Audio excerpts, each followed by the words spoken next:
નમસ્કાર મિત્રો, વિડીયોમાં તમારું સ્વાગત છે। જી હા મિત્રો, અત્યારે હાલ મોટા અને મહત્વના સમાચાર સામે આવી રહ્યા છે। તો મિત્રો, સમાચારમાં વાત કરીએ તો પ્રાંતિજ તાલુકાના માંજરા ગામે જૂથ અથડામણ થઈ હતી। પથ્થરમારા સાથે હુમલો કરતા 20 લોકોને ઈજા પહોંચી હતી, તેમજ અનેક વાહનોમાં તોડફોડ અને આગચાંપી કરવામાં આવી હતી। જો કે ઘટનાની જાણ થતાં જ પોલીસ ઘટના સ્થળે પહોંચી હતી। જી હા મિત્રો, અત્યારે હાલ મોટા અને દુઃખદ સમાચાર સામે આવી રહ્યા છે, તેમજ ઈજાગ્રસ્તોને હોસ્પિટલ ખસેડવામાં આવ્યા હતા। આ અંગે મળતી માહિતી પ્રમાણે ધાર્મિક કાર્યક્રમમાં આયોજનમાં વિવાદને લઈ બે જૂથો આમને સામને આવ્યા હતા। તેમાં વિવાદ ઉગ્ર બનતા સામસામે પથ્થરમારો કરવામાં આવ્યો હતો, તેમજ પથ્થરમારામાં 20થી વધુ લોકોને ઈજા પહોંચી છે।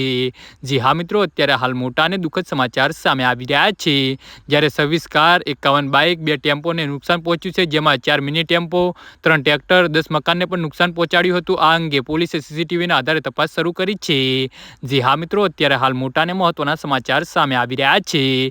આ ઘટના પોલીસે 60 વ્યક્તિ સામે નામજોગ સહિત 120 સામે ગુનો દાખલ કર્યો હતો અને આ વિવાદ જૂની અદાવતમાં થયો હતો। જી હા મિત્રો, તો આના વિશે તમારું શું કહેવું છે તો નીચે અમારી કમેન્ટ બોક્સમાં જરૂરથી જણાવજો અને અમારી યુટ્યુબ ચેનલને સબસ્ક્રાઇબ કરવાની ભૂલતા નહીં।